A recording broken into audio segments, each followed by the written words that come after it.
साथियों, वर्तमान समय में टीपू सुल्तान पर ये आरोप लगाए जाते हैं कि उसने अपने राज्य में रहने वाली हिंदू प्रजा को मार मार के या ज़बरदस्ती मुसलमान बना दिया था, और जो मुसलमान नहीं बना उन्हें मार दिया गया था। इस वीडियो में हम इसी बात का जिक्र करेंगे कि इस बात के पीछे क्या सच्चाई है। साथियों, मैसूर की अधिकांश आबादी हिंदू थी और हिंदुओं के साथ टीपू के किसी तरह के अनुचित व्यवहार का हमें एक भी प्रमाणिक उल्लेख नहीं मिलता। इसके विपरीत अपनी हिंदू प्रजा के साथ टीपू के उदार और प्रेम भरे व्यवहार की बेशुमार मिसालें उस समय के इतिहास में भरी पड़ी हैं। अंत समय तक टीपू के दरबार में ऊंची से ऊंची पदवियां हिंदुओं को मिली हुई थी।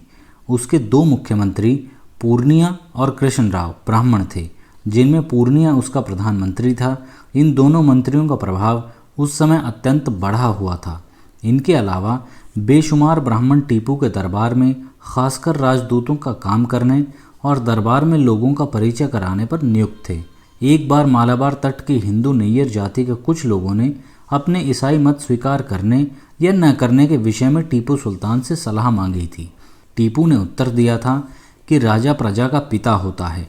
इस हैसियत से मेरी आपको यह सलाह है कि आप लोग अपने पूर्व पुरुषों के मज़हब यानी हिंदू मज़हब पर कायम रहें, और यदि आपको अपना मज़हब बदलने की इच्छा हो तो आप ईसाई होने की जगह अपने पिता तुल्य राजा का मज़हब स्वीकार करें। साथियों, इस उत्तर में कहीं से भी मारपीट या ज़ोर ज़बरदस्ती का भाव नहीं आता है।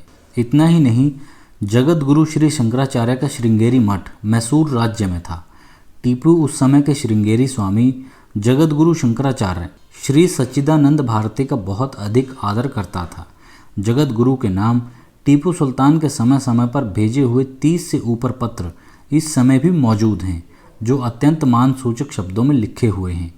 मैसूर राज्य के पुरातत्व विभाग के डायरेक्टर ने पंडित सुंदरलाल जी के पास इन्हीं पत्रों की फ़ोटो भेजी थी, जिनमें से एक नमूने के तौर पर आप अपनी स्क्रीन पर पढ़ सकते हैं। यह मूल पत्र कन्नड़ भाषा में है, जिसका हिंदी अनुवाद किया गया है।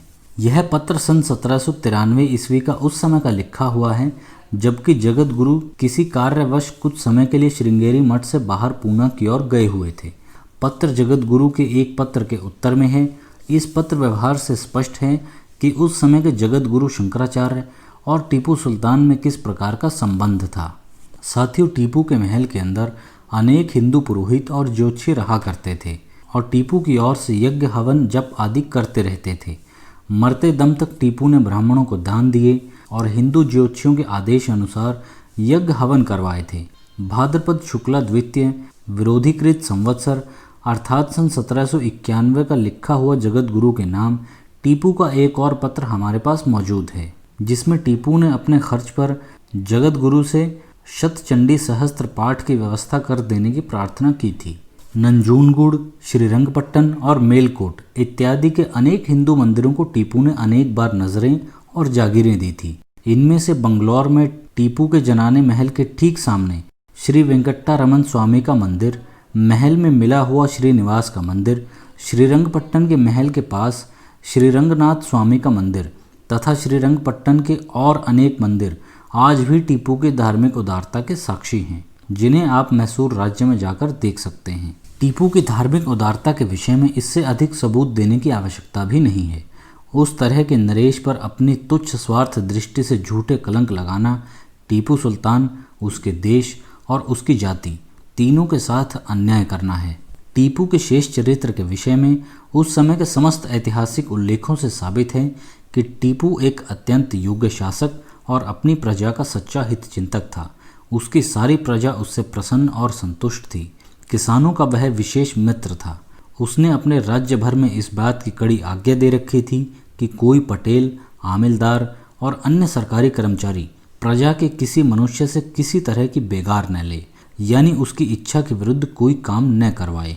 लगान की वसूली में किसी भी तरह की सख्ती की इजाज़त नहीं थी।